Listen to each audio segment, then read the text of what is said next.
Hey there, We Can't Wrestle podcast listeners. If you haven't noticed, we have switched our server to Anchor. If you haven't heard about Anchor, it's the easiest way to make a podcast. Let me explain. First of all, it's free. There are creation tools that allow you to record and edit your podcast right from your phone or your computer. Anchor will distribute your podcast for you so it can be heard on Spotify, Apple, and many, many more. You can make money from your podcast with no minimum listenership, and it's everything you need to make a podcast all in one place. So go ahead, download the free Anchor app or go to anchor.fm to get started. Highly recommended by me and everybody else here at the We Can't Wrestle podcast.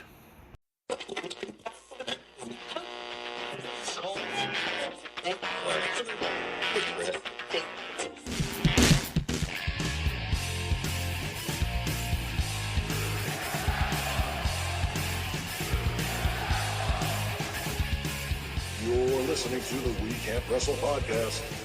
Now it's time for our host, Nate Manson.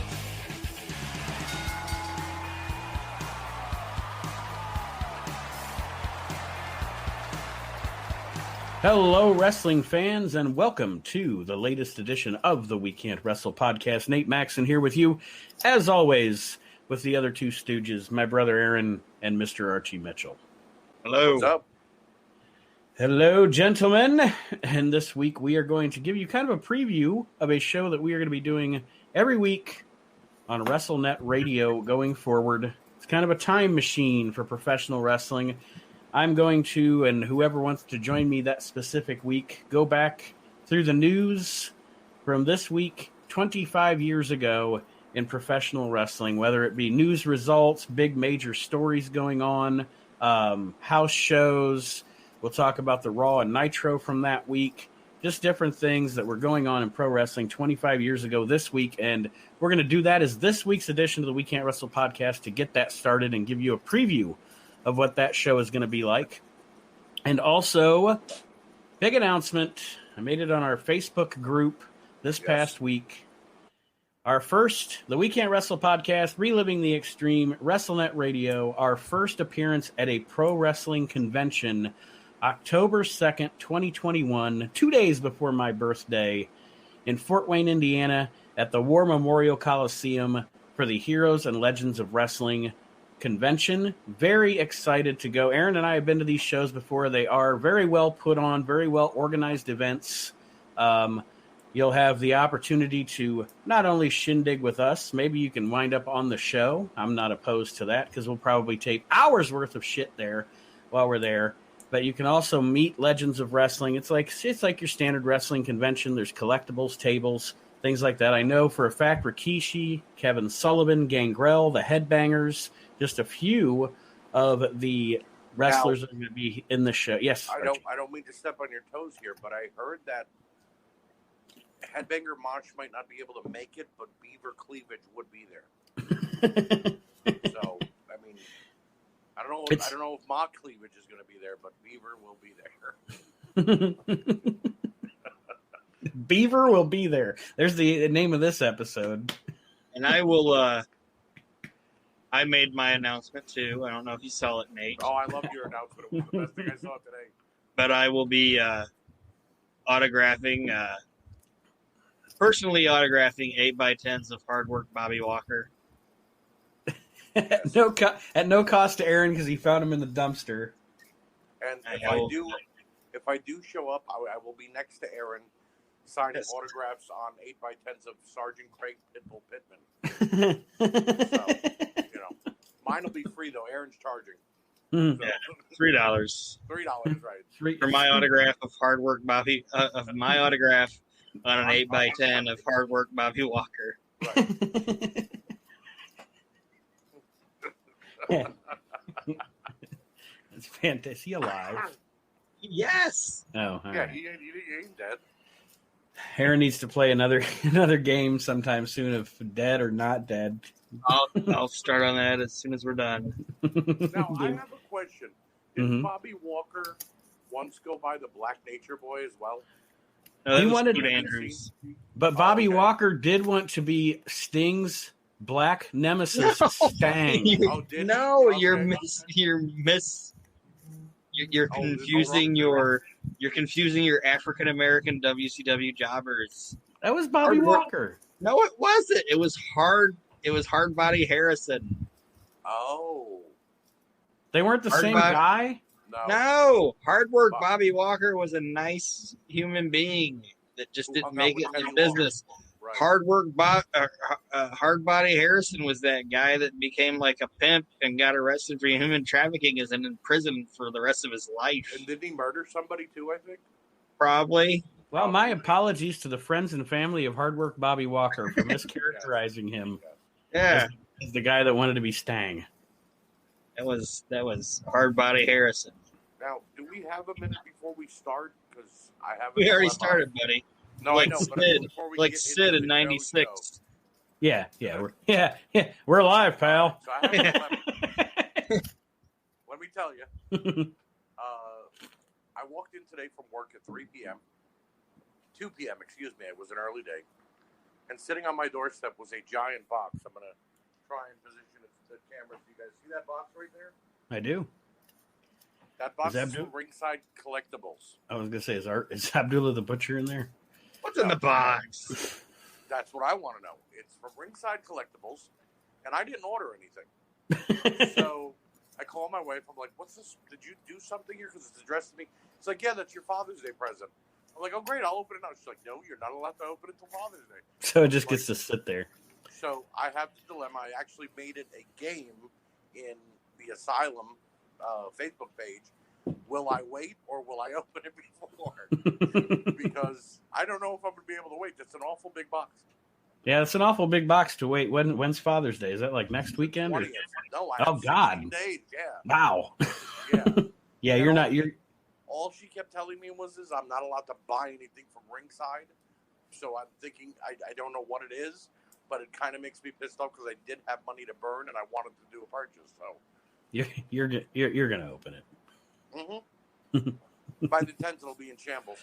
I don't have faith in your will. I'm sorry. No, I'm not trying to discredit your will, but if it was me, I would open it. When it comes to a box that I'm told not to open, whether it be birthday, Christmas, or whatever, or a chocolate cake, if you tell me no, it will be devoured. That's all I'm going to say. So it's going down. Mm-hmm. I think I know what it is. What is it?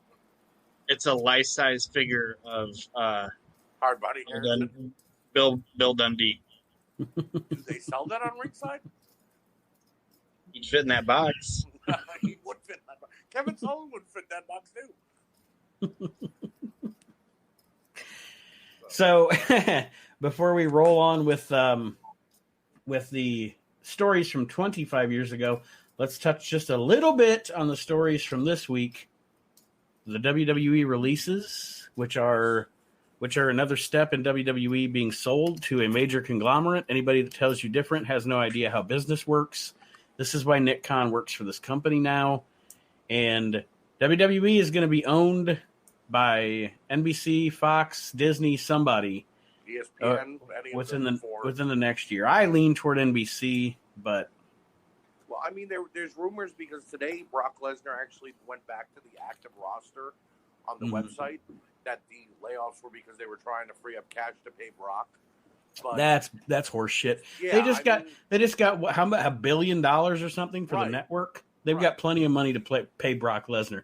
The company's making more money. The company's making more money now than it ever has. They haven't spent $1 on traveling or rent because they own the Performance Center, and for the first few months, all they did was shows in the Performance Center. Mm-hmm. So WrestleMania, the first WrestleMania that they had to do during the pandemic, was in the Performance Center. So that means they saved millions on all they had to do for WrestleMania. You know? Yeah. The one I'm most shocked about, though, is Aleister Black being released because he asked for his release 3 months ago when they fired Zelina Vega, his wife. And they were like, no, you can't have a release. And he's like, okay, put me back down to NXT then. I'd rather work in NXT. They're like, no, we can't afford to lose you on the main roster. And then you fire him a week after he returns? Right. You know? Yeah. Ludicrous. Ridiculous. Absolutely ludicrous. I know Aaron we were having a conversation between the hosts and the admins a little while earlier today, and we were talking about Braun Strowman. I don't think Braun Strowman's actually going to do anything because he literally has said for years that if he wasn't working for the WWE, he wasn't going to work anywhere. I think he'll dip his feet and try in Hollywood or something like that before he goes to another wrestling promotion. If he does go to another wrestling promotion, I think Braun Strowman would be money in Japan. I was saying the NWA as well. I don't want that melon head in the NWA. I know you don't. We talked about it on If You Smell What the Arch is Cooking. But I think that because of his old look and the way he cuts promos, I think he'd be good there for at least a couple months anyway, just to challenge Nick Aldis one time for the world title, or become a part of Nick Aldis's group, I want Murphy in the NWA. I want Murphy anywhere where they'll let him shine. Yeah. Yep. That couple of years ago when he was in the cruiserweight, like they were really hyping the cruiserweight division and he was having matches on pay-per-view. That guy is solid. He's a 10 in the ring. And I don't say that a lot, but the guy, he's almost flawless in the ring. He's one of those guys like Shelton that I think is a big miscarriage of justice in the WWE, that he was terribly underused. I agree. And then they tried to get him in his creepy thing with Aaliyah Mysterio and right. And she's on social media going, "I'm engaged to my boyfriend." Meanwhile, they're on TV going, "Well, wait, I thought she was with Murphy." Kayfabe is dead. That's all. Oh, it's more than dead. It is. That corpse has rotted. Although I will say, there was a not to get off topic for a second. There was a picture released of Chris Jericho and MJF before Double or Nothing went live on pay-per-view. In the the production meeting or whatever, they were hugging and laughing about something. I guess they were talking about the match that they were about to have. And somebody left a comment, "This is why kayfabe is dead." No, it's not. It's not about a picture of two guys who are rivals, being together in a room together, because that's been happening for years. Kayfabe is dead because wrestlers refuse to only be on television. They got to be on everything. They don't stay in character enough. But whatever. Let's see how kayfabe was going 25 years ago. 25 years ago. Nice Aaron stole your segue there. Wow. Nice segue. And now he's riding around on it. Give me my segue back. Give my segue back. 25 years ago, this week in professional wrestling, the big headline. Anybody remember the Wrestling Peace Festival in Los Angeles? Yeah. That event took place 25 years ago. It was on June 1st, 1996. Wrestlers from WCW, AAA, EMLL, New Japan, WAR, Michinoku Pro, Pancrase, Pro Wrestling Fujiwara, and the UFC were all in attendance at this show. No, I remember it there. The WWF did not participate. And actually, WCW, as I was reading the story about it, WCW got cold feet at the last minute and did let their wrestlers compete, but would not promote the show, nor would they allow any of the matches their wrestlers were in to be on any of the videos or anything that was from the show. Wow. I remember at the time reading about it and thinking, wow, this sounds really cool. And then they only drew 25-13 paid to the show, so it was kind of a lukewarm reception. But let's run down the card here from the World Wrestling Peace Festival. Again, June 1st, 1996. Sergeant Craig Pittman forced KGB to submit. Is KGB Johnny K-9, Aaron? Do you think? Possibly, I don't know. Maybe. Yeah, I don't remember that. This one sounds like it was probably sloppy. KGB was the guy that played Cobra and NWO Sting. Jeff Farmer? Jeff Farmer. Jeff Farmer. Yeah. He had all the great gimmicks. Why did I remember that? I don't know. But I don't know where my fucking put my keys 5 minutes ago, but I remember that KGB was fucking Jeff Farmer. But go ahead. I'll have to look up and see if Johnny K-9 wrestled as KGB too, because I don't know why I thought KGB was him. Jim Neidhart pinned Bobby Bradley. I'm sure that was sloppy. Without a doubt. Akira Hokuto and Lady Apache beat Bull Nakano and Neftali. I don't know who the hell Neftali is, but I believe that's one of the AAA wrestlers, female wrestlers. Her and Lady Apache were in a lot of feuds back then. And I am a fan of Hokuto, and Bull Nakano is one of my favorite women wrestlers of all time. So, without a doubt. Chris Benoit pinned Alex Wright. I'm sure that was a good match. Oh, that was probably fantastic. Yeah. The Ultimo Dragon and Rey Mysterio Jr. beat Heavy Metal and Psychosis. That was Probably really good. Yeah. Lex Luger pinned Masa Saito. I'm sure that was fucking terrible. I'm sure that was lumbering, to say the least. That was 10 minutes of panting, just both of them out of Are we done yet? Negro Casas beat El Hijo de Santo. Okay. I don't know why I went to Santo, but I did. Couple of my favorites are in this one. Dos Caras, Atlantis, and Hector Garza beat Silver King, Dr. Wagner Jr., and El Gran Marcus Jr. Hector Garza and Silver King, sign me up. I'm a big fan of both of those guys. I'm a big fan of Dr. Wagner and Silver King as well. So that was probably, with those four, probably a great match. You can ask Aaron back then, like Hector Garza was like my shit. I'm like, they should make him the WWF Intercontinental Champion. Fucking corkscrew plancha that he would do. Yeah. Fucking insane. Mm-hmm. And his kid he was just he was just popping it off in like the third match on Nitro, and you're like, what the fuck is going on? Like, imagine being like, I don't know, Disco Inferno, and you just gotta go out there with fucking Johnny Grunge. After that, you're just like, what the fuck am I supposed to do now? What do we do now, Johnny? I don't know. I don't have any idea. Yeah, he just popped that shit off, and then he'd be like, all right, Pet Boys brings you Nitro. It's like, you guys don't realize what just happened? Jesus Christ. He does that move, and then 5 minutes later, it's Weasel Soup this week. Yeah.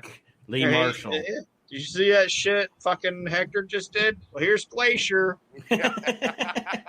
And no disrespect to Glacier. No. But God damn. Tatsumi Fujinami forced Black Cat to submit. Okay. Paraguayo, I'm assuming it's old man Paraguay. Right. All right.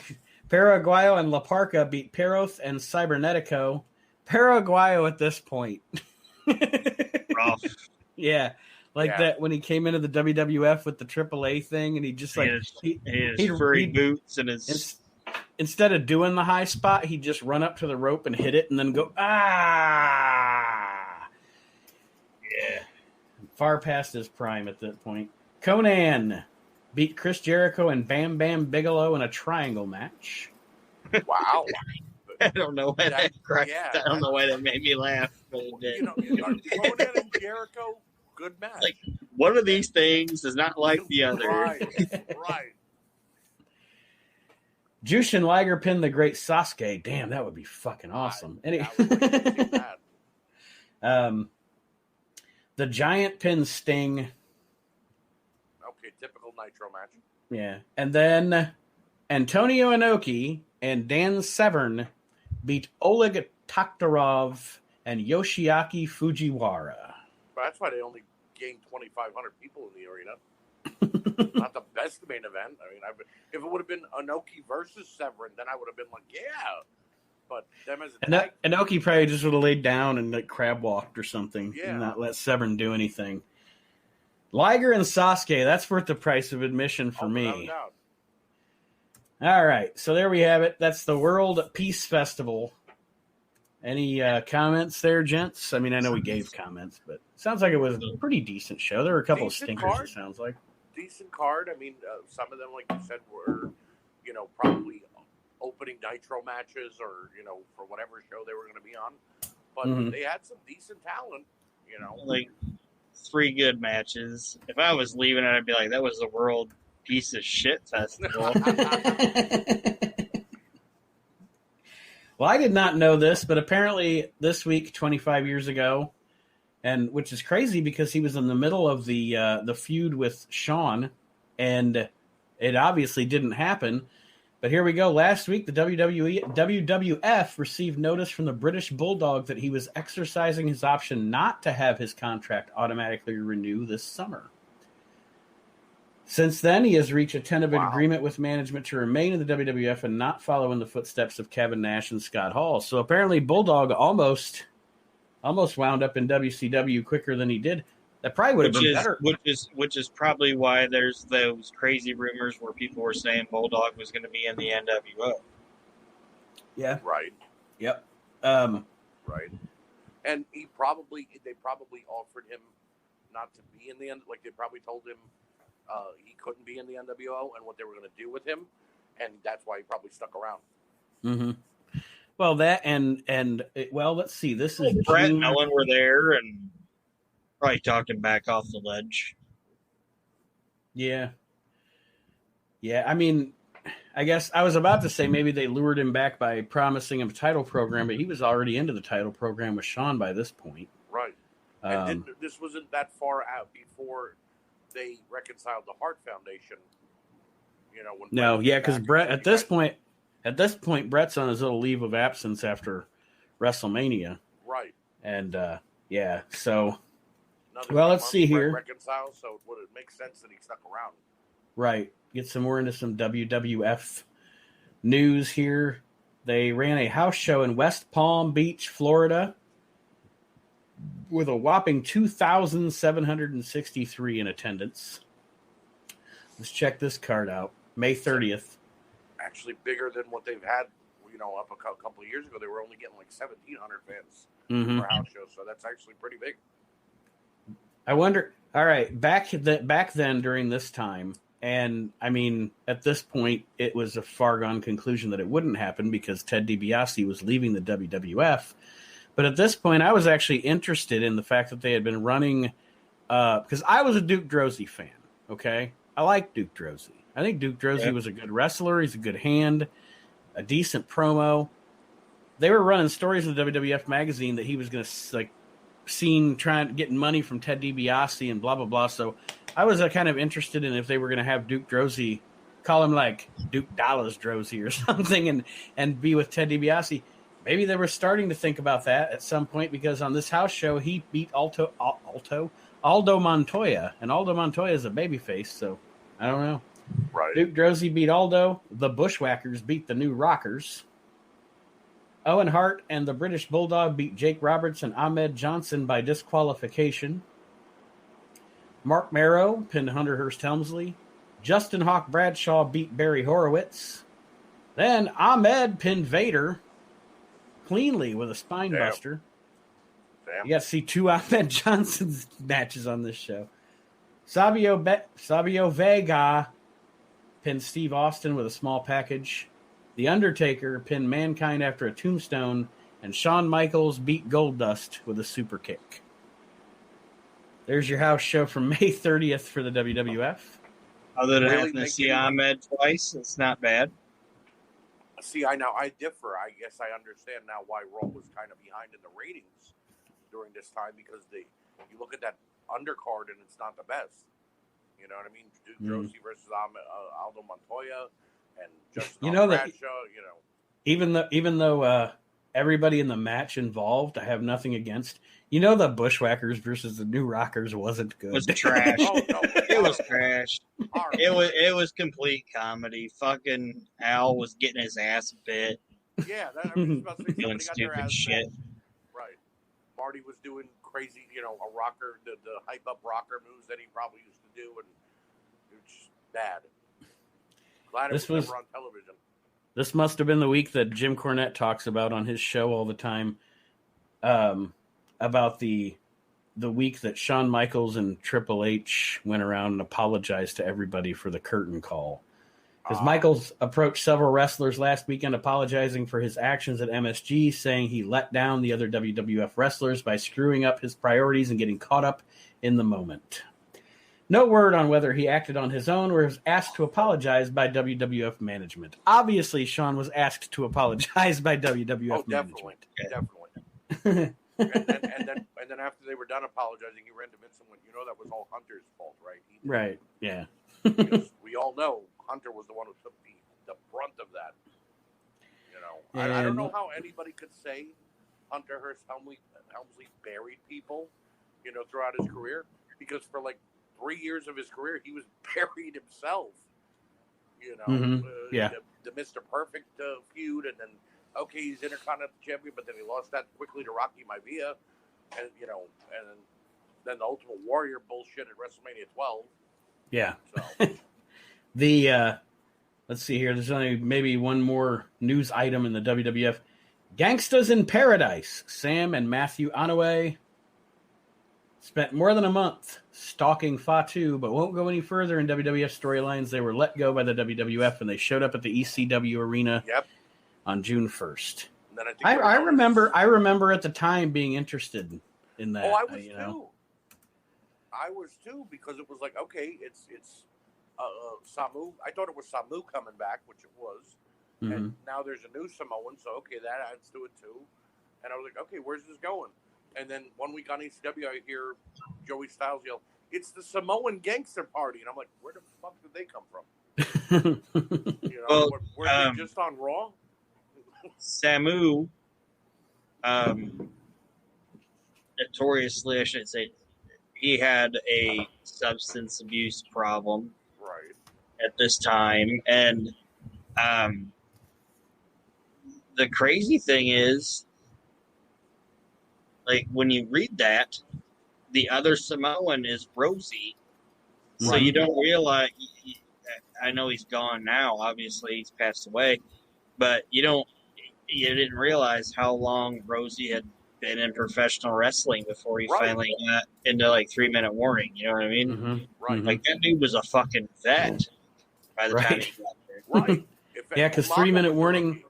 Let me see. 3 Minute Warning was 2003, so that was 7 years after this. Yeah. Right. Right. So let's see here what happened on Raw this week. And also, go ahead. Rikishi Fatu, or Fatu, Let's Make a Difference Fatu,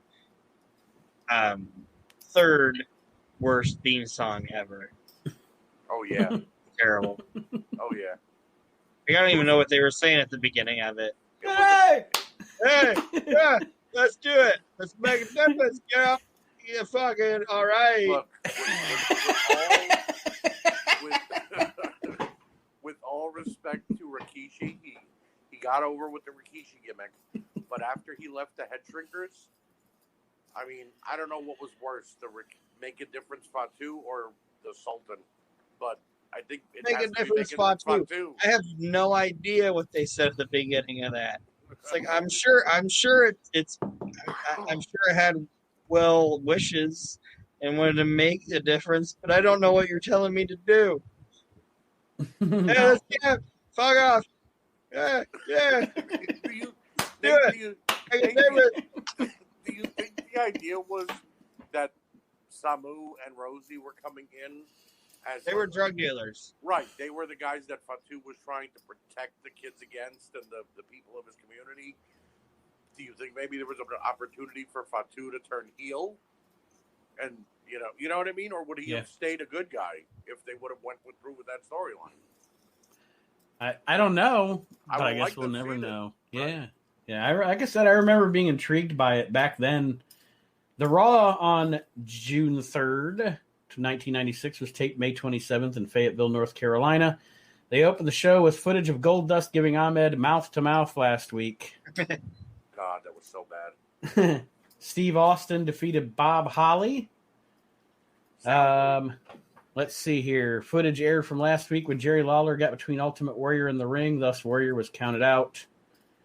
We got the Lawler Warrior feud going on here. Mankind beat Barry Horowitz. Let's see here. It is funny. It says after the commercial, they recap the Goldust Ahmed angle, blah, blah, blah. Goldust said he did what any caring individual would do. I only did what came natural, he said. Hold on. Then he ate some chocolate and said the taste was exhilarating. Yeah. Yeah, this was they were really trying to go to that Attitude Era. That's why I say it all the time, man. The Attitude Era started with Goldust. But they were really He should have said belts in your mouth, but not in your hands. I'm sure he did at one point, Aaron. I'm sure during that ugly feud that was done. I remember back then, like this was the weirdest thing. Like, what do I want to say? I don't even want to say weird, but like the most striking thing they did with the early Goldust character was that almost like bad porn or grindhouse version of Piper's Pit that he did. Mm-hmm. Where it was like the weird camera cuts and the thing with the back. Like, it's like, man, that is like some avant-garde, like whoever wrote that was a higher thinker than most of the guys that write shit for that company, you know? I used to I just remember seeing him the first time, and Nate, I know you saw it too, and you might not remember this, but we're like, oh, Dustin Rhodes is going to the WWF, and then he showed up. Both of us were like, what the fuck is going on? Like, not like, neither one of us were like, oh, this is stupid, or I don't agree with this. Both of us were just like, what the fuck? And then he showed up, like on his vignettes, he had long hair, and then he comes out, and then he ripped his hair off, and we're like, what the fuck? Right. Like, what is happening?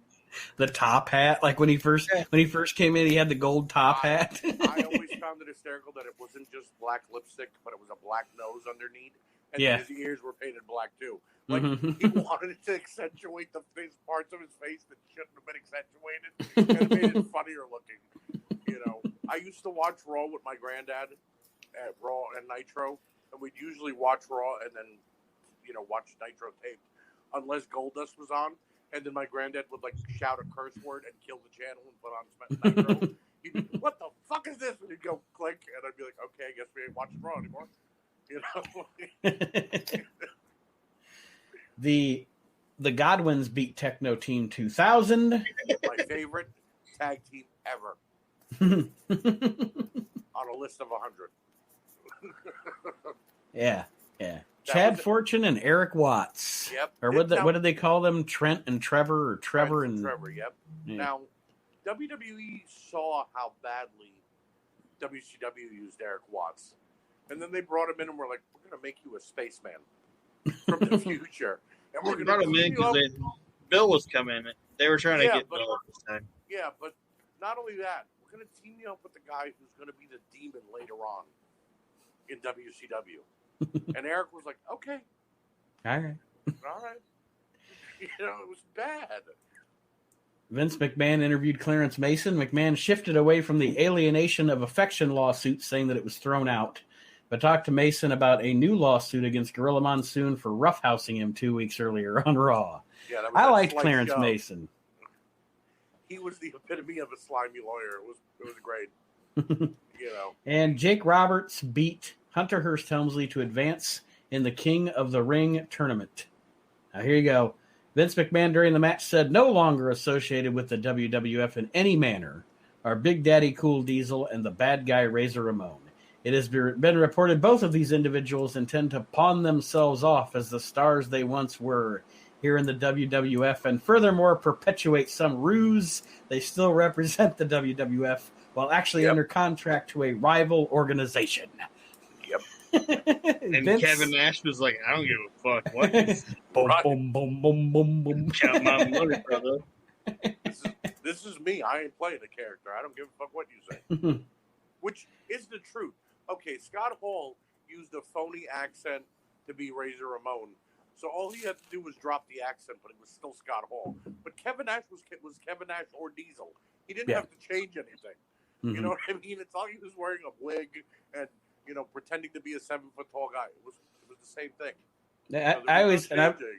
I've always said on the conflict between the WCW and the WWF over this whole thing at this time is, first of all, Vince looked silly because of all the shit that he had done in the 80s to other promotions and stuff. Right. And, he never, anyway, he never compensated Bill Watts for stealing JYD or anything, but Bischoff can say everything he wants to say about Nash and Hall coming to WCW, but Bischoff is completely and utterly full of shit when he says he was not trying to pass it off like the WWF was invading. He does that now. He's like, that's not what we were trying to do. Our story was two bitter former WCW guys coming back and getting revenge against the promotion. No, Eric, you were trying to play it off like these guys were invading from the WWF. The opening line of Scott Hall's first promo proves how bullshit that is. You know who I am. But you don't know why I'm here. Exactly. If you want a war, you got a war. What does that mean? Right. You're exactly. Ramon, you're coming from the WWF, and you're going to start a war. Yeah. Every time I hear Bischoff try to lay out that line, I'm like, bullshit. And if Vince wouldn't have stopped them, and they would have continued with that ruse and making it look like they were both former WWF guys coming in, when Hogan would have turned, it would have been even bigger. Because all Hogan would have had to have said it was, and Vince sent me here. You know what I mean? It would have looked like it was all made up from the beginning when Hogan got there in 93, 94. Mm-hmm. But Vince stopping it stopped them dead in their tracks. Mm-hmm. So. Yeah, like I said, every time he says it, I'm like, you're full of shit. Yeah. All right. And he's, it is what it is. It is what it was. What it was. A wrestling promoter full of shit. Ooh, you watch Dark Side of the Ring, don't you? Yes. Okay. Did you see Collision in Korea yet? The one that was on a couple weeks ago? No, I have not. Okay. Well, during it, he's like, and we had 105,000 people vote nights, and I did that. And then I'm watching these guys say, but we were afraid for our life. We thought they might murder us. They weren't letting us leave. They didn't let us have a passport. We couldn't use the phone. I'm like, so you put your people in danger so you could say you booked the biggest wrestling match ever? Right. Like, that's not something to brag about. Mm-hmm. You know what I mean? So. All right, we'll roll into WCW news from 25 years ago. Oh, look at this. We got a WCW Saturday night and main event TV taping. Ooh. May 29th in Dalton, Georgia. With an estimated 1,200 folk near sellout. Okay. Footage was taped for WCW Saturday night main event. Lex Luger beat Dick Slater with a torture rack. Okay. The Booty Man beat Mark Kyle. Damn. This is funny. I don't know who wrote this, but it's kind of funny. The Booty Man with the Booty Girl beat Mark Kyle. Okerlund interviewed the Booties. I'm sure he did at the strip club after the show. Yep. Ric Flair and Arn Anderson with Woman and Elizabeth beat Scott and Steve Armstrong. I bet that was a good match. Probably. Okerlund interviewed Flair, Anderson, Woman, and Liz. They hyped the Bash event, and Flair promised a surprise for the football players next week. Kevin Sullivan, managed by Jimmy Hart, beat Al Phillips. Okerlund interviewed Sullivan and Hart. Sullivan awarded Chris Benoit that he already took care of another horseman, Brian Pillman. The American males beat Pat Tanaka and Kurosawa. What a weird tag team. I guess Max Moon had the night off. Remember when Shark was doing this? Okerlund interviewed the Shark, who was still sporting a half-shaved head. Yep. Yeah. I'm a man, not a fish. Not a fish. Was the sentence that he said. I'm a man, not a fish. He announced that he is tired of nicknames and should not be called Big John Tenta. Should not be called Big John Tenta. He swore revenge on Big Bubba. Tenta fought Rogers to a double countout. And then later on this year, Big Bubba and John Tenta had a pole match. These two guys For a are going to have a match, are going to climb a pole. Yeah. No, they didn't, Aaron. Well, they're supposed to climb a pole. In theory, one of these big fucks is supposed to climb a pole. And then they were like, well, I guess Jimmy's going to climb it. We're going to have a pole match between a 400-pounder and a 350-pounder. Okay, fine. Well, no problem. but let's make the pole 20 feet in the air. Who was climbing that? Who was getting up that high? You know, it wasn't Sting versus Brian Pillman. It was John Tenta versus Big Papa. It's ridiculous. Ridiculous. Diamond Dallas Page beat Cobra. Lee Marshall interviewed Diamond Dallas Page regarding his bash match against Marcus Bagwell. Fire and Ice beat the Blue Bloods. Fire and Ice, of course, good. Scott Norton and Ice Train. Yep. Sting beat Johnny Grunge.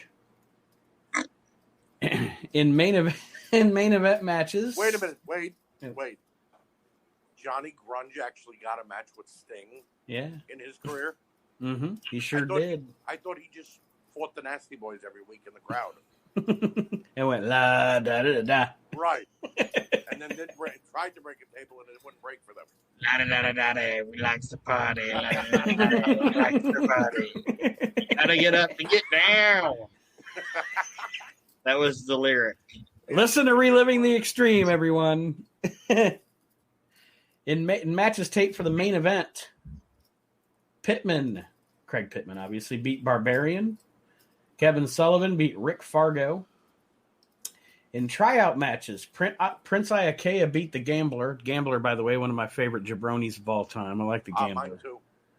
Chavito Guerrero beat Pat Tanaka. Are you kidding me? All right, hold on. The Dark Finale. This is the last match of this event that they gave the public as they were ready to probably get the fuck out of there. Right.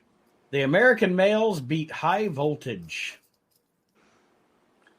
I'd be ready to leave with that night too. I might beat the traffic and just get out of there. But listen to this. Like, all right, we just heard all of that, right? All of that. And I was like, man, these poor people, they've sat here for 4 or 5 hours and this is the main event they got. Listen to this shit, man. They're putting these matches in and out like cattle. The taping was efficient, starting at 7 p.m. and ending before 9:15. How did they cram all this into 2 hours? They filmed like 12 matches in 2 hours and 15 minutes. Yeah, and interviews. Probably had an intermission too. Wow. Like, God damn, that is efficiency. Yeah. I kind of respect that. Right? Damn. This is what we're giving them? Let's try to make it 2 hours or so. Work on your time management, Jimmy Hart. Once the American Males and High Voltage get out there, they're going to want to go home. So cut it to 2 hours. We're good. Jesus. I'm trying to see here if there's any other WCW news of note to talk about here. Diamond Dallas Page versus Booty Man for the Bash has been changed to Page versus Marcus Bagwell. And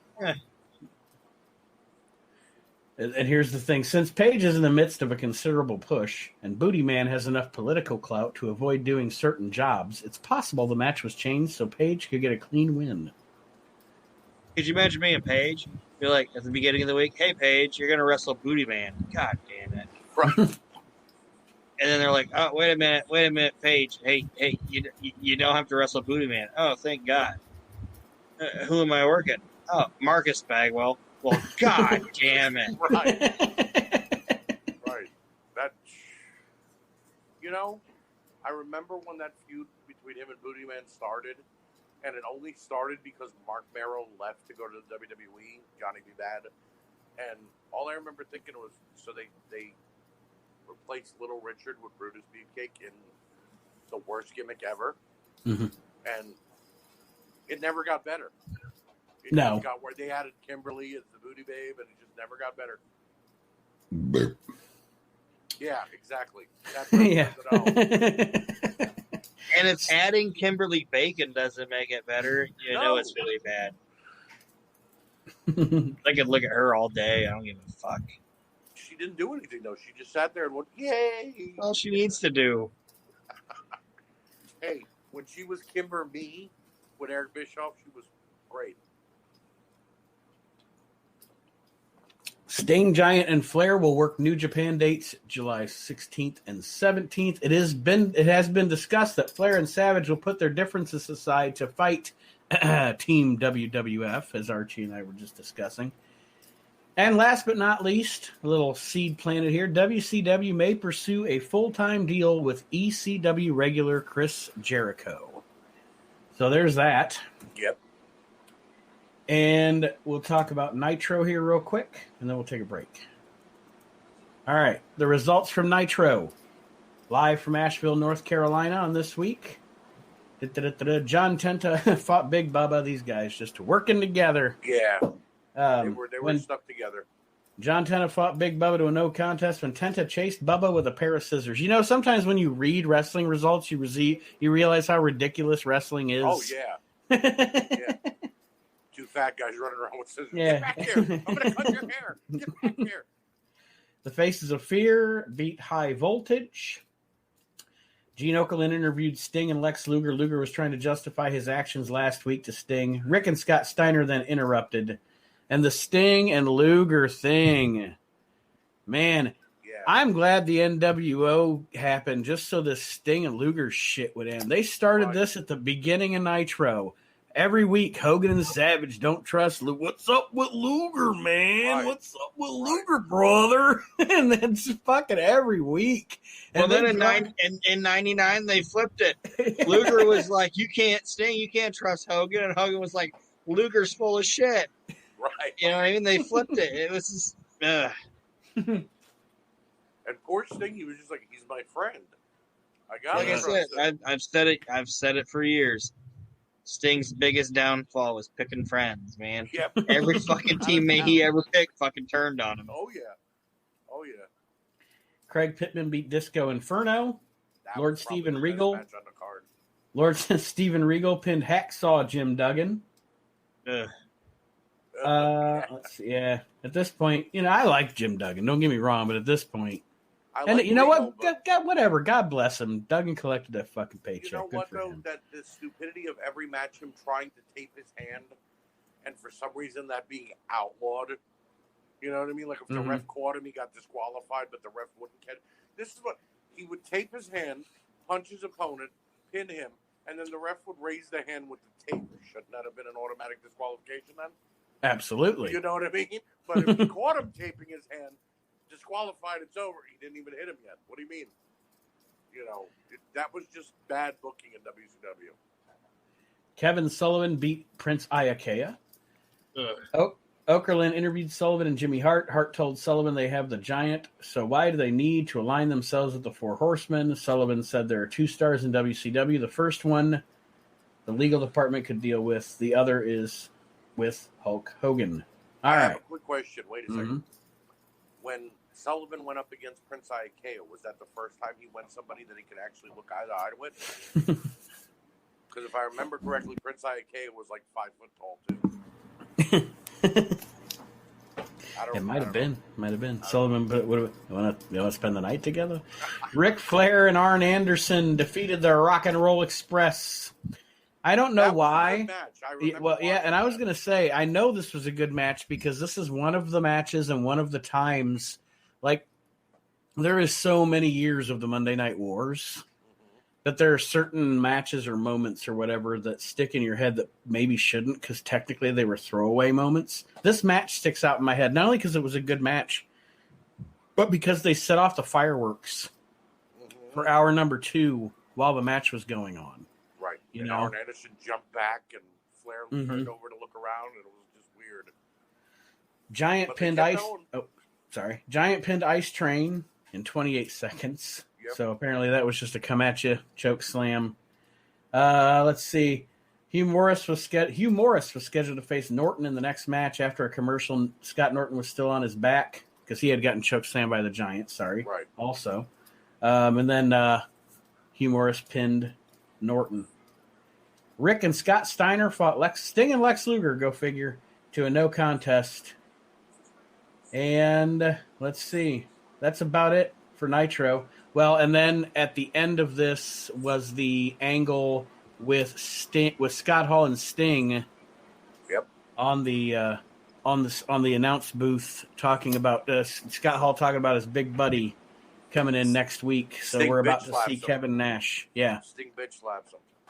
And then for some reason the following week Bischoff gets all puffy chested and is like, "Where's this big man? Where is he?" And Kevin Nash is behind him like, "I'm right here." Yeah, like he couldn't You know? smell Kevin Nash's Old Spice behind him. You know, it's like we all knew Nash was going. We all not Bischoff acted like they didn't. You know, the surprise was like, you know, but Nash's delivery of his promo after that is just as good as Hall's when Hall does the "You know who I am" promo. When Nash says, "Look at the adjective, play," and you know what I mean. It was just perfectly done. Mm-hmm. And they were really selling the fact that they were there to take over, and I guess that was why WCW brought them in. And we will talk about it in the weeks to come on the actual 25 years ago show, and we will discuss, and I'm sure we will get into it. But those of you that are younger fans that maybe didn't live through the Monday Night Wars, and I mean, you know of it, you've seen it on the network, et cetera, et cetera, et cetera, et cetera. I guarantee you, Aaron, Archie, and I all feel the same way. Yep. At this time, in this moment, this shit was fucking cool. Like as a young wrestling fan, you're like, what is going on? What is going on? Fucking idea what's happening. And it just kept getting cooler.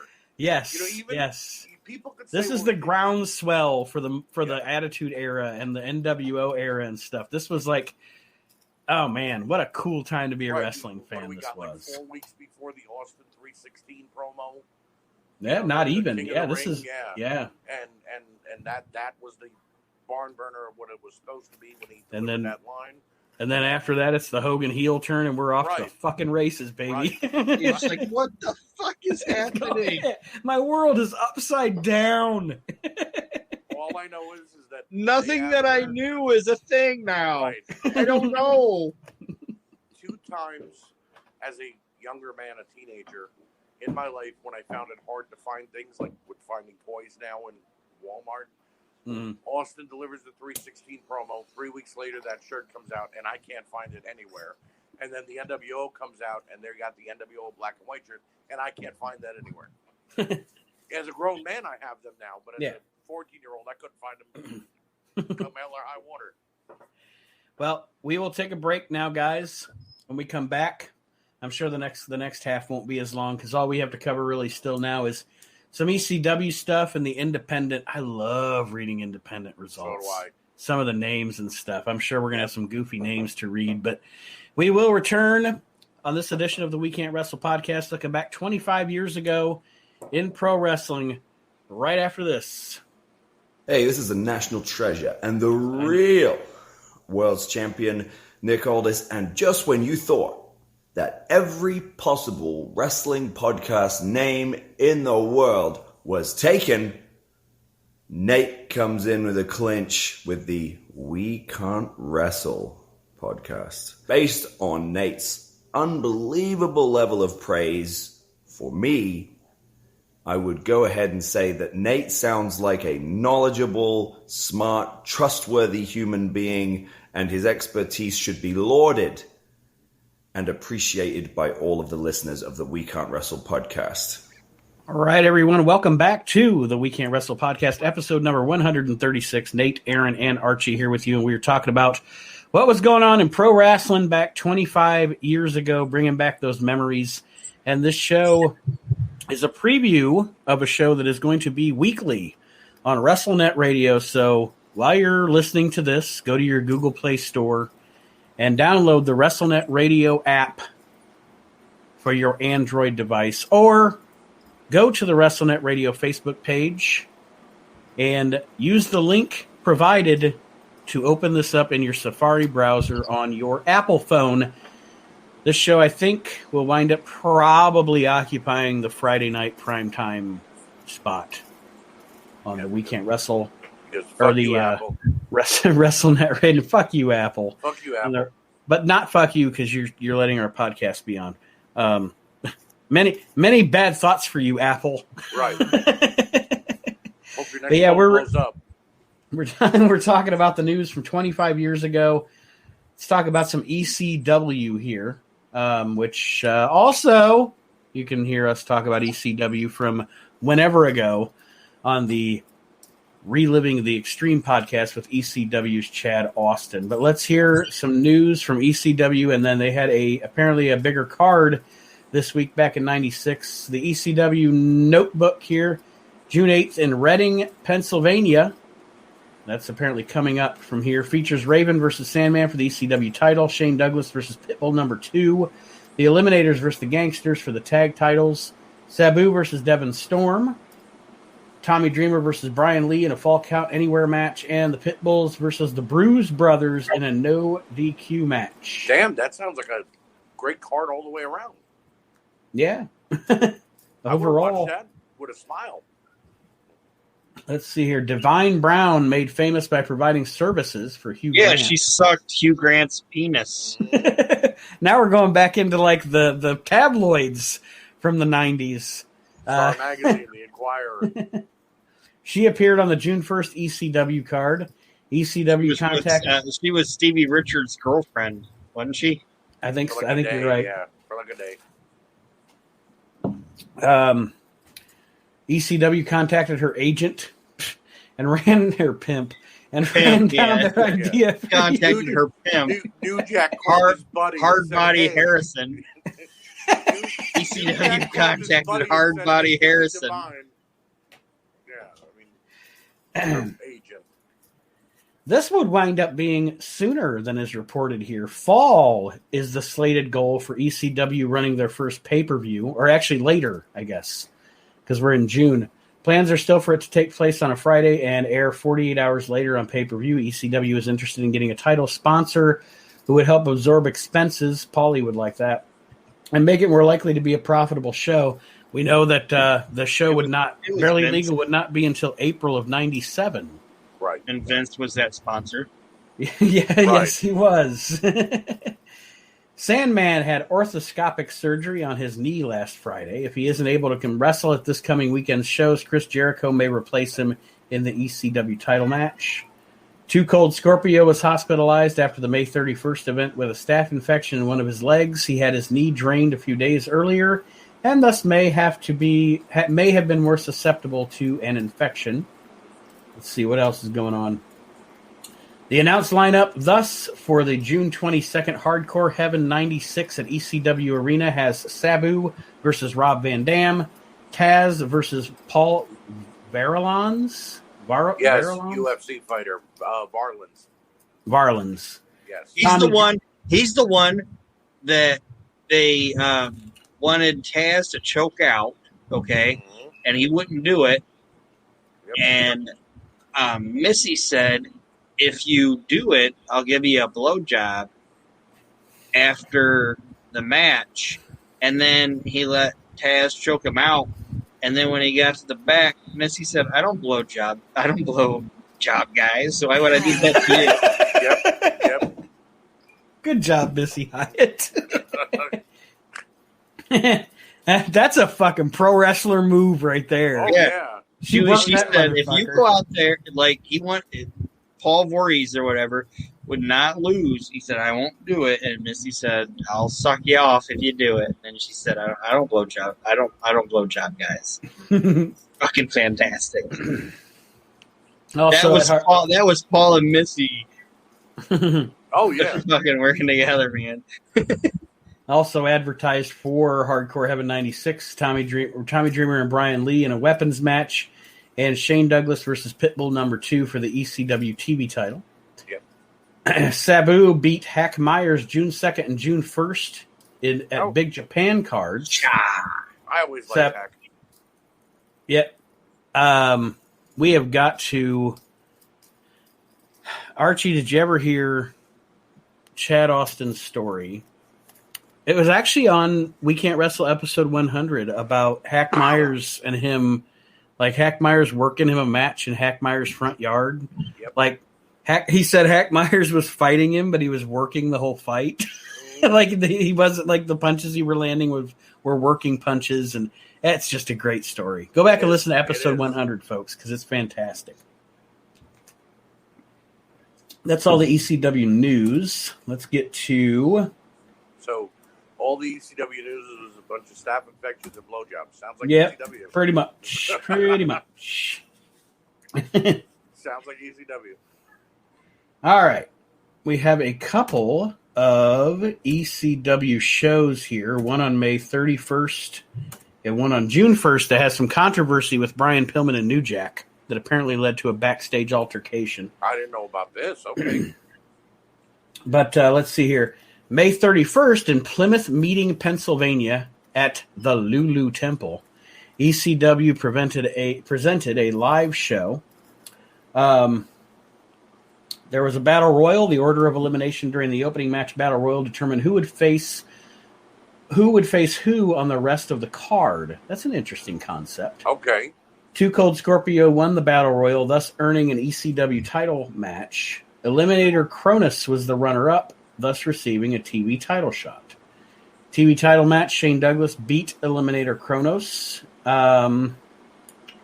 Semi-main event, Taz fought Sandman to a no contest, and Sandman is with Missy Hyatt. The ECW title match, Raven beat Too Cold Scorpio. And in other bouts, Pitbull number 2 beat Eliminator Saturn.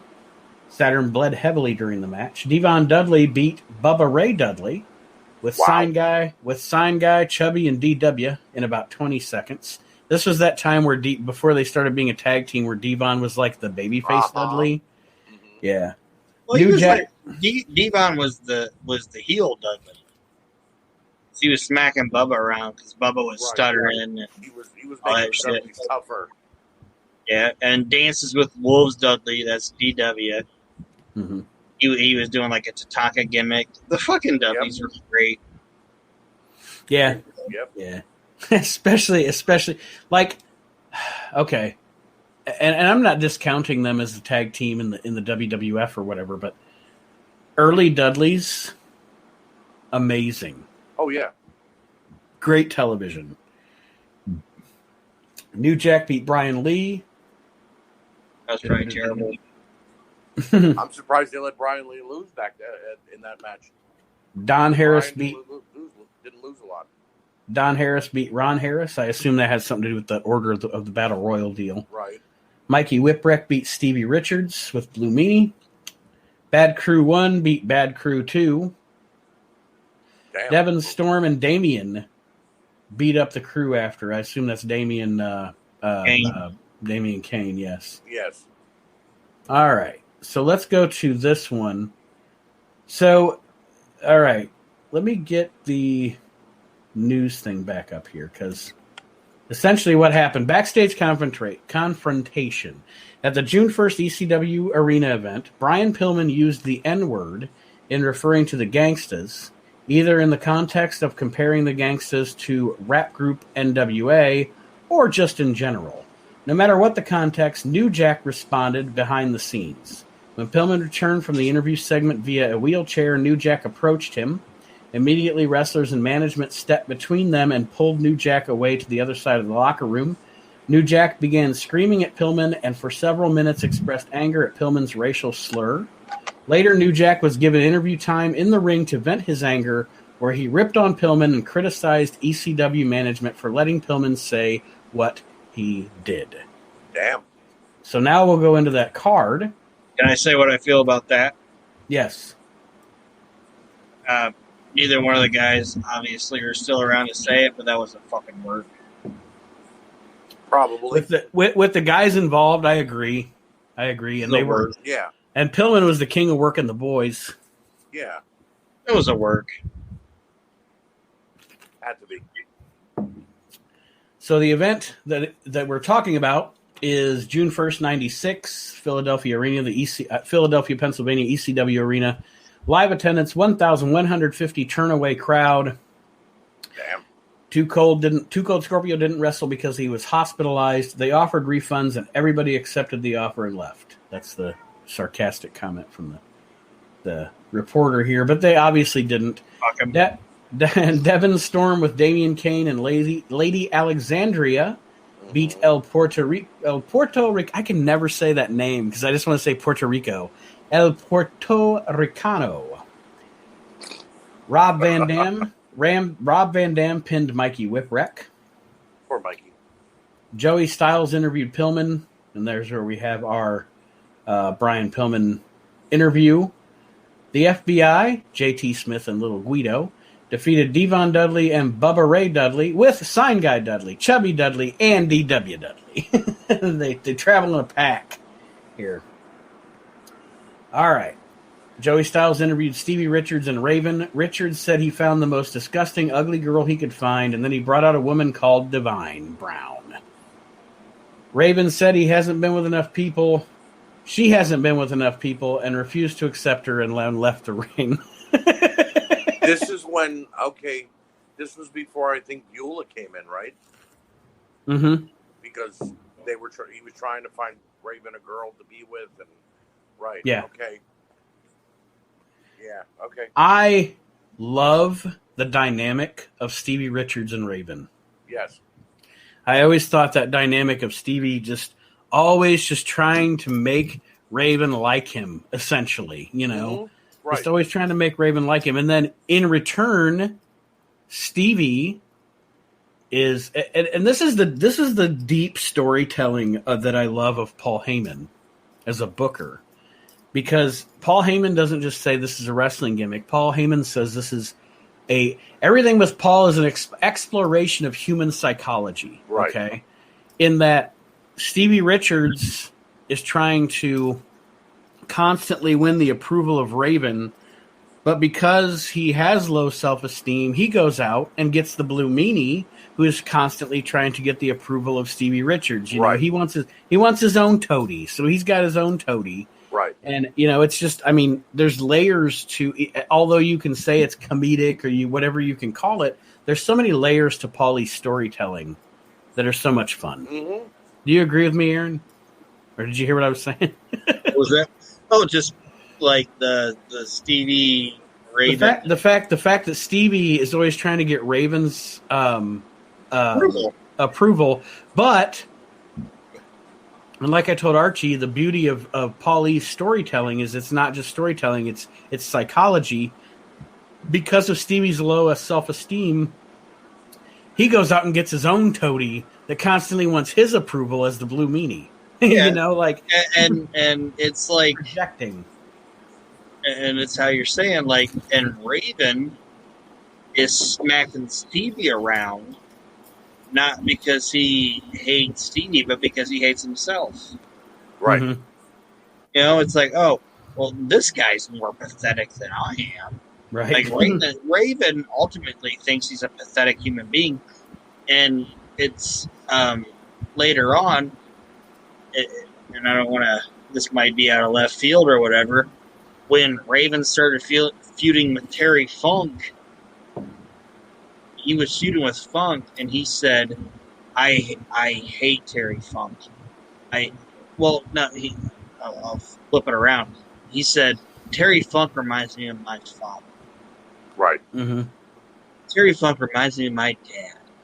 And you know what? I hated my fucking father. So I'm going to beat the shit out of him. You know what I mean? So it's like Raven had nobody in his entire childhood to beat on because everybody's beating on him. And then he finds this little fucking toady that's worse than he is. And he's going to smack him around. And then fucking Stevie finds this fat little blue guy. He's going to smack him around. And yeah. But the dynamic between Meanie and Stevie didn't really treat Meanie all that bad because they were buddies. You know what I mean? The BWO, and they became tag team champions together. Yeah, because eventually Stevie was the guy at the bottom of the barrel that was like, "Hey, right? You gotta treat that guy like you treated me." I wanted Stevie to have the comeuppance story and be like, you know what? I don't care about Raven. And they tried it a couple of times, but they never let Stevie get over Raven. He never actually beat Raven. So I think if they would have, it might have led the ECW arena to feel good about Stevie. And if they would have given him a title shot or a title run, it might not have been that bad. Right. Like Raven and Tommy took up a majority of the ECW storylines. And then Raven went to Sandman after that and attacked him and took his family. So there was always something left undone between Raven and Stevie. I don't know. Next on this show, Taz beat Jason Helton in a Shoot Rules match, which leads to a angle with Taz and this Paul. How did you pronounce his last name? Varlins. Yes. The Pit Paul Bulls. was in the arena and jumped in the ring, and Taz said, "I don't sweat you." And then, like you said, they started to book the match, and Paul almost pulled out 3 times of the match because he didn't want to. They told me you're going to lose to Taz. And Paul wanted to pull out of Missy, but it never got to happen. Never happened. The Pit Bulls and Tommy Dreamer beat the Bruise Brothers and Brian Lee. Raven beat Pitbull number 2 to retain the ECW Heavyweight Championship.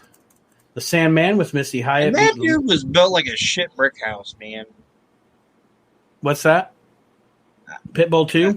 And I won't interrupt it anymore, but Pitbull it's okay. 2. That's what we're here for, to have a discussion. Pitbull 2 was built like a fucking shit brick house. Oh, yeah. And if he would have had his head on right and not been as much of a drug abuser as he was, I shouldn't say as he was. I mean, it is what it is. It is what it is. If that guy would have had his head on straight and been able to focus and become a better worker,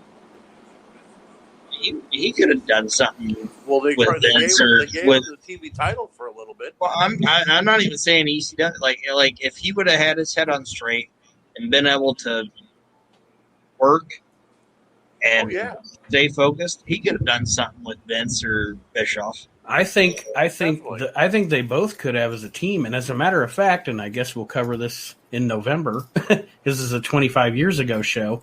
I think they wind up, the Pitbulls actually have a dark match or a tryout match at Survivor Series 96. Yes, they do.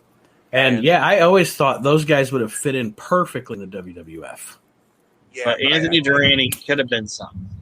If I'm not mistaken, though, during the tryout, they hurt the person they were wrestling, one of the guys they were in the ring with, not badly, but they were, their style wasn't WWF style at the time. Mm-hmm. And I think that scared Vince to think, what if these guys end up in the ring with one of my big names and they end up crippling him? Or he's got to be gone for 3 months, and he just didn't sign him. He told Paulie, I can't use him. There's nothing I can do with him. So. Sandman beat Lord Stevie Richards with Squire Blue Meanie. Yes. as the Blue Bloods. Then we have the New Jack interview. Joey Styles interviewed New Jack. Jack did a convincing interview regarding Pillman's comments earlier. He said that when he came to ECW, Paulie told him to leave the racial stuff in Smoky Mountain Wrestling, yet violated that by letting Pillman say what he said. He said he wanted to get at Pillman for calling him and Mustafa the N-word, and adding, "You can write this in the sheets." He said, "Leave this piece of shit out of ECW." As he ripped on Pillman, the crowd popped. He dared Pillman to call him that in the ring. I agree with Aaron. I think Jack and Brian were probably working here. And here's the thing. They never mentioned it on ECW television. Mm-hmm. Like Joey Styles didn't go, during a June 1st show here in the ECW arena, which that's what Joey Styles would do every week. New Jack and Brian Pillman had a racial war. That would have made for interesting television. Right. When you told me it probably would have. And the reason they didn't is Brian got signed before that happened. Yeah, because Brian got signed around this time. For a couple of weeks. He would have still been there a couple of weeks. At least they could have told the story. Mm-hmm. You know what I mean? But it is what it is. You know what I mean? It was still. I guarantee, and if they would have, I guarantee that if they filmed all this shit, Vince probably told Paulie, "Don't sign this guy. Don't use that." Yeah, you might be right. I don't want him connected. Like, let Brian do whatever he wants to do, but don't connect him to any kind of N-word type situation. Yeah, you may be right about that.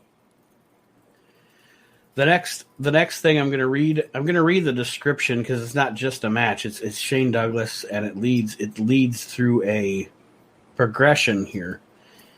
Shane Douglas pins several wrestlers to retain the ECW TV title.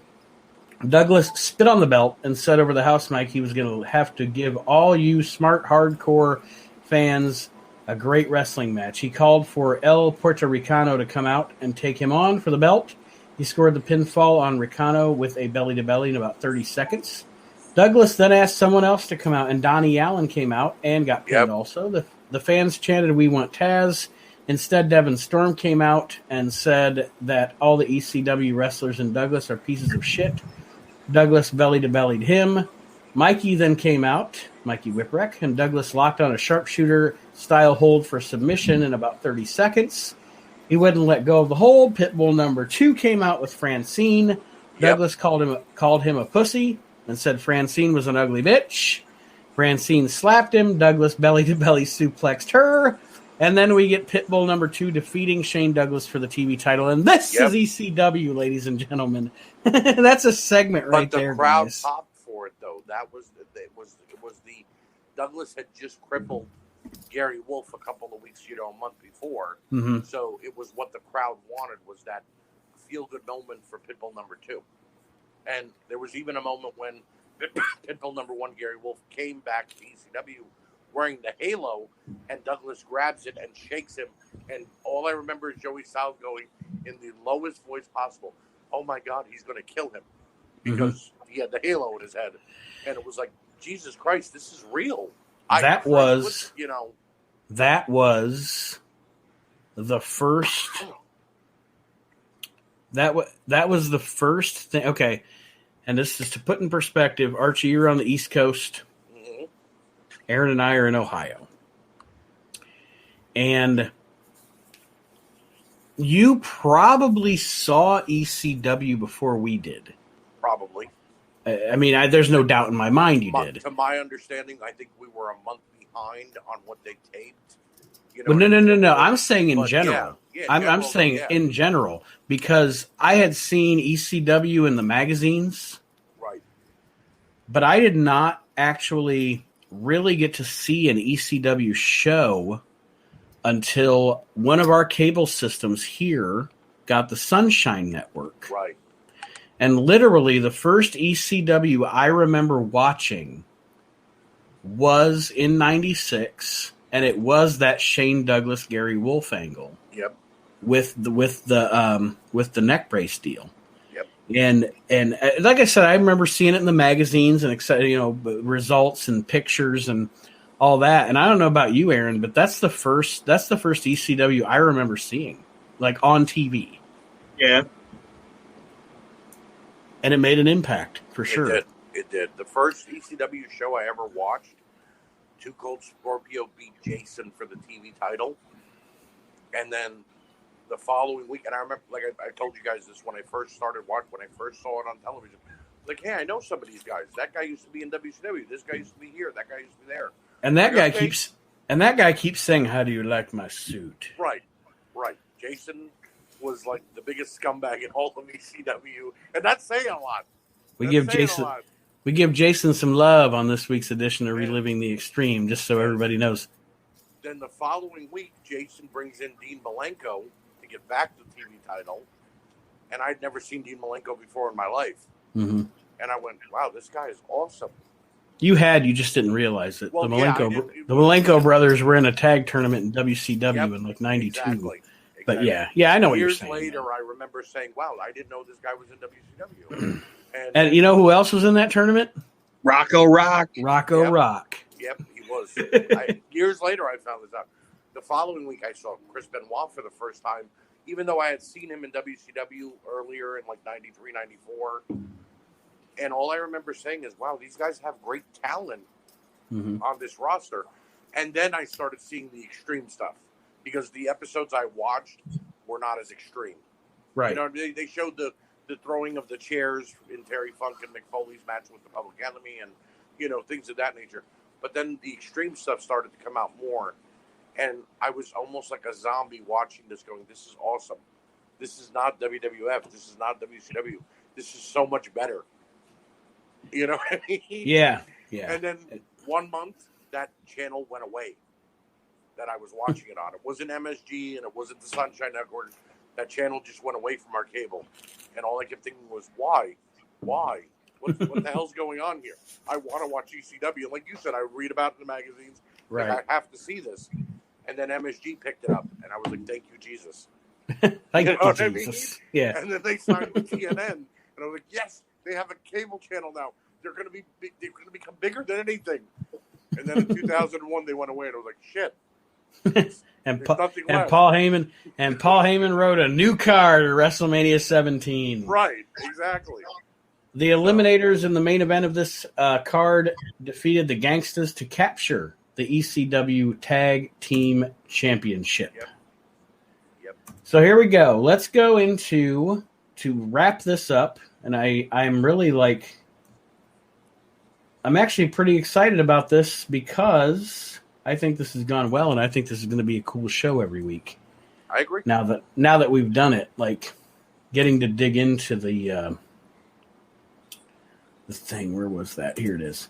Let's look at some indie results to wrap it up. Maybe we'll have some funny names. I don't know. I haven't read this, so I don't know. It could be a fart, and it could be a popcorn fart. We'll see. But to wrap up this edition of the We Can't Wrestle podcast, 25 years ago in pro wrestling. All right. Independent Wrestling Alliance, May 11th in Memphis, Tennessee, at the Lemoon Owen College. That's Lamoon. probably a community college. Lamoon. I love Anyway, Reggie B. Fine beat Trooper Bobby Black. Mr. CP beat Street Hawk to win the heavyweight title. Street Jesus Hawk. Christ. Street Hawk is your world champ? Not anymore, Mr. CP is. Well, directly after that, the Moondogs and Street Hawk fought Brickhouse Brown and Mr. CP and Sergeant Lewis to a double countout. Sergeant Lewis. Mr. Chris- CP. I wonder what CP stood for. Cerebral palsy? Oh my god. Oh my god, that's horrible. No wonder. Anyway. Nobody All can right. pin him because he just keeps moving around. It's like, settle down, man. Can't pin his shoulders. Oh god. Chris Anthony and Mr. USA wrestled the Royal Enforcers to a double countout. Not the Royal Mr. Enforcers. USA, Tony Atlas? I don't know. It doesn't. It's just Mr. USA. No, it was just Mr. USA. It's probably Mr. CP under another mask. Right. You Southern would tell. You would be able to tell who was Mr. Cerebral palsy. Southern Championship Wrestling, May 11th in Greenwood, South Carolina, with a crowd of 180. Nice. SWAT beat Stone Cold Kid. Wait, SWAT is one person? Yeah, apparently. That doesn't seem right, but okay. Well, it's spelled SWAT, but it's just the S is capitalized. So maybe it's not SWAT like a SWAT team. Maybe it's SWAT like swatting a mosquito. I don't know. Oh, okay. That makes sense then. Mad Max. I'm sorry. I missed the Mad Max Miles Oh, wow. beat JW Steele to win the SCW Heavyweight Championship. What's up with these shows putting their world title matches as the second match? The Desperado and Jake Mulligan beat the House of Pain to win the SCW tag titles. Okay. And cerebral palsy jumped around. That's The it House for of the Pain. SCW. That's the S for the SCW event. 3 matches. 2 of them New were link- title matches. New England Pro Wrestling, May 11th in Salisbury, Massachusetts at Champs Arena. The Mystic, Boogie Boogie Boogie, beat Hurricane Paul Stoney. Okay. Hurricane Paul Stoney? Yes, that's his name, Hurricane Paul Stoney. And this was in Salisbury? This was in Salisbury, Massachusetts. What was it? State? Wolverine fought Dangerous Donnie to a no contest. Yeah, I agree. The Interns. Wait, hold on. Hold What? on. Listen, the Interns fought Wanderer And is this Mike Lano? Big Dick Lano. Oh my! To a double DQ. If it is Mike Lano, we know he's lying. Yeah.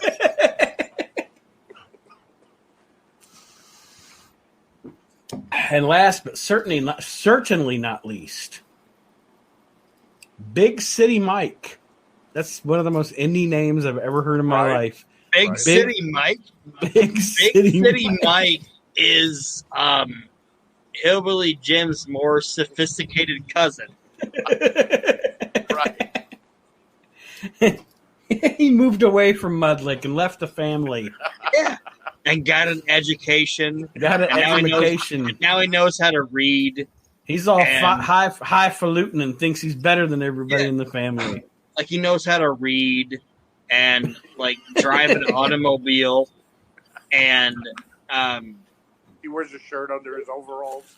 Yeah, like he understands like what sushi is. Reading these indie results can be a show of its own. Right? Like Big City Jim was like, I have a good credit score. Big City Mike. Big City Mike. Jim's the hillbilly, goddammit. Yeah, I understand now. Edit that. Art for edit. But Big City Mike is like, he's got a Prius. He comes to the ring to the song Fame. Fame. I'm gonna live forever. Oh, that? No, you mean the other Fame? Yeah. Okay. It's like you can consider messing with a country boy, But not the city boy. Yeah. Well, Big City Mike on this show pinned the Motor City Kingpin. Okay. That is the stupidest name for a wrestler I've ever heard in my life. Right. What was his name? The Motor City Kingpin. Stupid. Now Stupid. I imagine Big City Mike coming out to the ring like an aristocrat and being like, I'm way above being in this small little rinky-dink town. And then the Motor City madman comes out and goes, you ain't going to talk about these people? You know what I mean? This is a good town. This is the USA. What Archie is describing is 90s indie wrestling. Right. You know? Big City Mike. Big City Mike is fucking funny, man. Like I said, he's the non-retarded hillbilly Jim. All right, that's it. That's a wrap. That is the end Aaron, of this show. And Aaron. I think, go ahead, Archie. Aaron, Big City Mike comes to the family reunion and they all shun him because he's all learned and stuff. He didn't even get no cornbread. Yeah. You didn't even bring a side dish. Grandma said everybody else bring a side dish. You were supposed to bring the ambrosia, Mike. And Big City Mike's like, man, We ain't got no ambrosia where I come from. I mean, where I got education. Right. I got an education, right. I brought flashcards and highlights.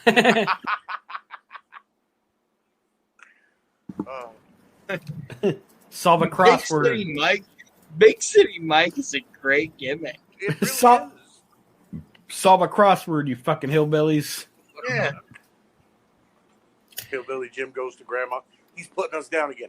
Now you leave Mike alone. He had a better education than all of us. He made this family proud. He got wingtips. Look how smart he is. He's the only one to graduate junior high.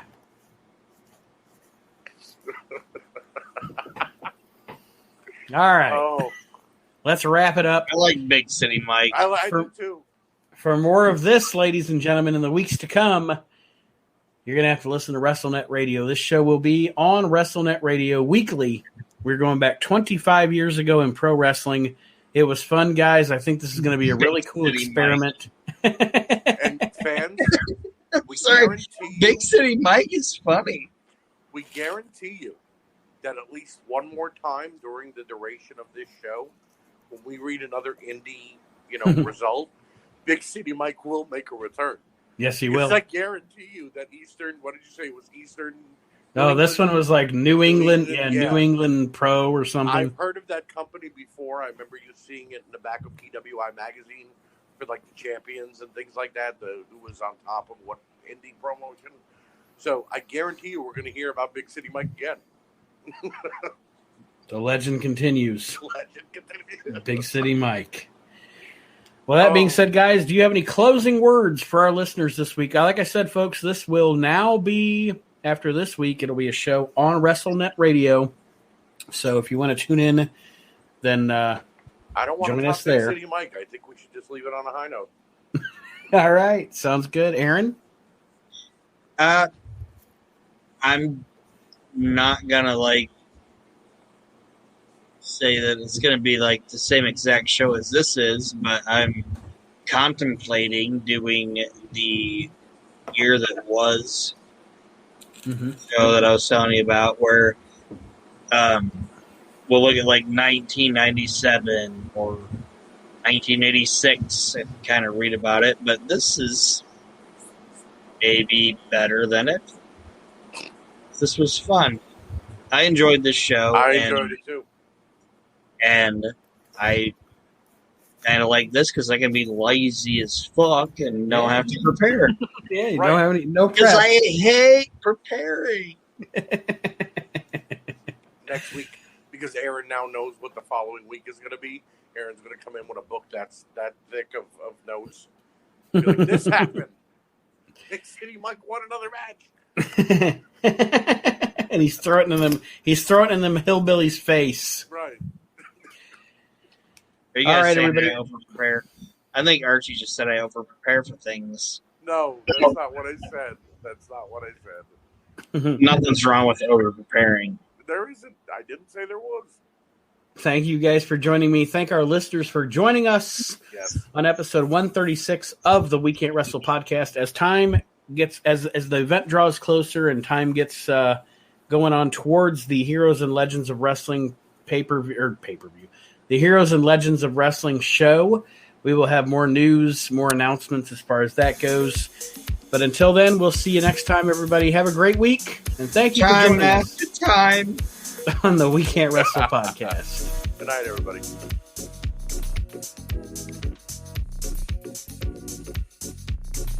The We Can't Wrestle podcast is a production of Maxin' Out Media, all rights reserved.